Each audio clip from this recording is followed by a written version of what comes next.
त्या समस्येमध्ये तुम्ही बघा की बाबा कसे आहे, कोठे आहे. निष्काम कर्मात आहे. कधी कर्म केले म्हणत नाही की या कर्माचं फळ मिळावं असं नाही. हे स्पष्ट झालंय. कमिशनरा समोर बाबांनी हात जोडून विनंती केली आहे की या कार्यामध्ये बाबाचं किंचित काही नाही. या आता ट्रस्ट केलाय, या ठिकाणी ट्रस्टी लोकांनी सहकार्य करा. सरकाराने त्याच्यावरती निगराणी ठेवा आणि सतत चालावा अशी बाबाची भावना. बाकी आम्ही त्यांना एकदम शब्द दिलाय की बाबाची जटाधारी किंवा बापा पद्धतशीर वागले तोपर्यंत दंडा घेऊन पिटून सनी यायलाय माझ्याकडे दामटून द्या. इथे बाबाचं आणि मुलांचं काही नाही. तर ज्या ठिकाणी नाही मठमठिका पर्ण कुटी आयशी हाती भेटी निज सुख माझे. तर बाबाला कुटिया नाही, मठ नाही, मठिका नाही. बाबा आहे कुठे? तिथे लेख दिलेला आहे की निष्काम कर्मयोगी संत सण सिद्धासन आणि स्थान परब्रह्म.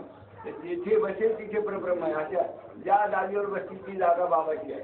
बाबा स्मशानभूमीत आहे पण ज्या जागेवर नाही. अत्यंत कर्कश जागतिक ज्योतीचे मसनामध्ये असलेले पिशेचे त्या ठिकाणी कोणी न जाणारे अशा ठिकाणी ते सगळेच वास्तव्य झाले. ते पिशेचे जाऊन त्यांचा उद्धार करून इमारती तयार करून जनतेच्या भक्तीला लाभ झालाय.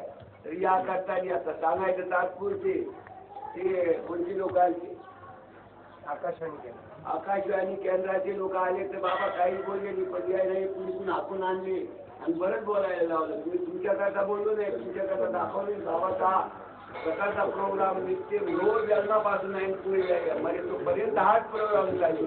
हे जे बाबा बोलले या टायमामध्ये हा प्रोग्राम सतत चालू असतो. हे कधी खंडन नाही. आता सांगितलं पहाटच्या प्राणी जो उठेल तो जगल, जो उठणार नाही तो आयजी बनेल, आयजी बनेल आणि आपल्या आयुष्याचं नाश करून येईल. या करता ज्या पहाड्या तो जागल परमेश्वराकडे जाईल. तो जनसेवा करून जनतेच्या सायाला जाऊन आपलं संगना सारखं देऊन आणि जगाला फलद्रूप बघी. महाराज जय हरे महाराज जय गोपाल कृष्ण भगवान